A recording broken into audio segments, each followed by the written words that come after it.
Dear friends, I'm Abdul Basit and you're watching Kaleidoscope.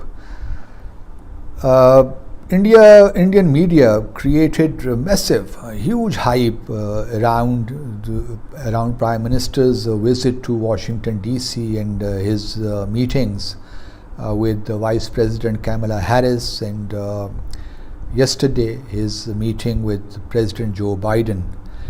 Then we have also seen reports emerging after the Indian Foreign Secretary briefed the Indian media present in Washington DC that what did, attributing things to Vice President Harris.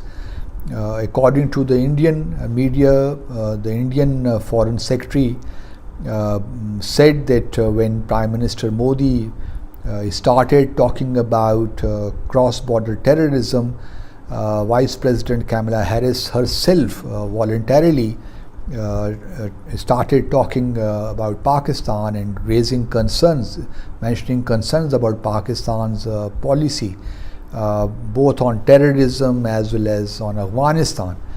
Now it is very difficult for us to confirm it, and then we do not find, and since there is no denial from Washington or from the Vice President's office to these reports attributing things to her, one can assume that she might have said things along these lines, not necessarily in these words, but she might have expressed some apprehensions. On the other hand, there was also a meeting between our Foreign Minister and US Secretary of State Antony Blinken in New York, and after the meeting what we have learned from both sides that Pakistan and US, we share our objectives when it comes to Afghanistan. So it is slightly confusing, and then since there was no joint statement issued after the US India meetings, it is very difficult to say, but we will see how things really go from here. On the other hand, India also appeared upbeat about the first in-person Quad summit, and now that India is openly sharing the strategic objectives of the US against China, sometimes I've found it very intriguing as to why India is doing this, because bringing the Cold War to this region would not eventually even serve India's interests.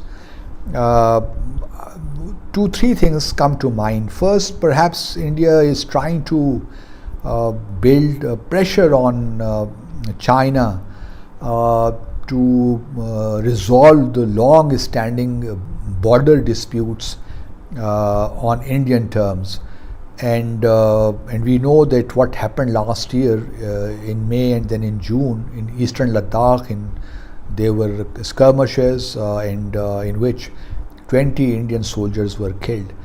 That is one possibility to build pressure on China.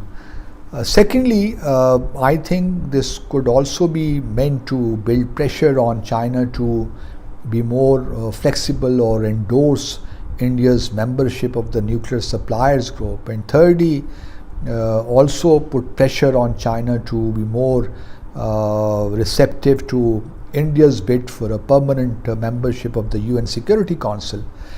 But India should realize that it would become very, very difficult for India at some stage to associate itself with the US strategic objectives, which are without any doubt are against China, and on the other hand retain its, or not, I mean to continue be affiliating itself with the objectives of the Shanghai Cooperation Organization. And I'm sure Chinese are watching the entire situation very carefully and closely, and they also understand that the fallout of India's partnership with the US and how it can adversely affect the situation in our region and in the Indo-Pacific region. China is obviously not very comfortable because China has said time and again that they would not like to confront the US.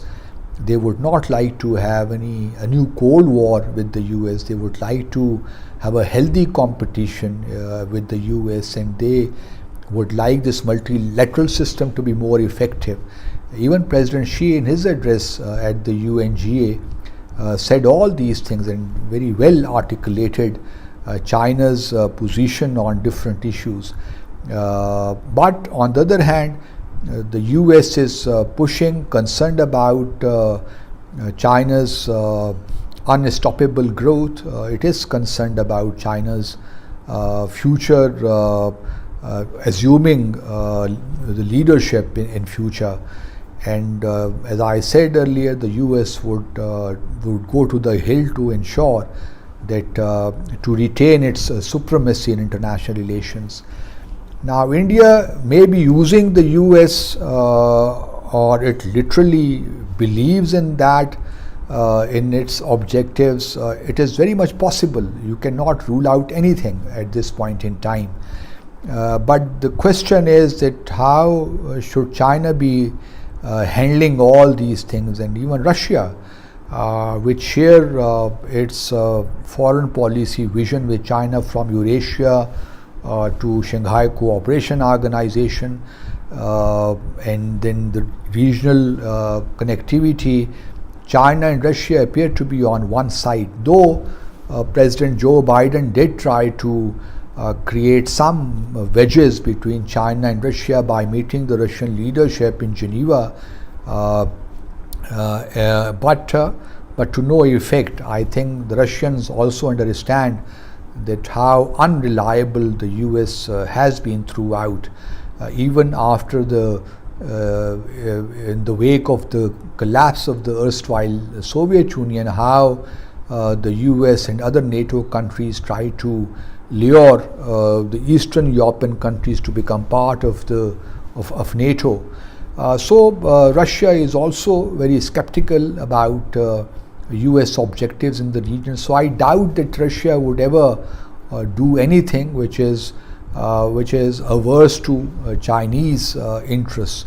So its game is getting increasingly complex now, and Pakistan should also be very clear about how it would, what would be policy options available to Islamabad, and we should have clarity of vision in this behalf.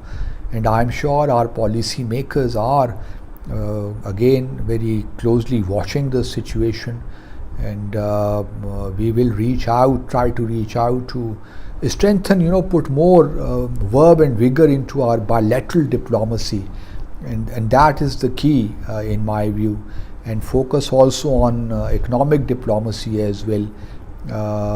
Get more and more foreign investments, trade. These things are equally important, whereas on the one hand we are dealing with such issues like Afghanistan and Jammu and Kashmir. On the other hand, it is important that we should not be forgetting that we also need to increase our economic clout around the world, in the region and around the world. And that is not going to happen overnight. It takes time, but let's hope that our direction is right. Thank you very much.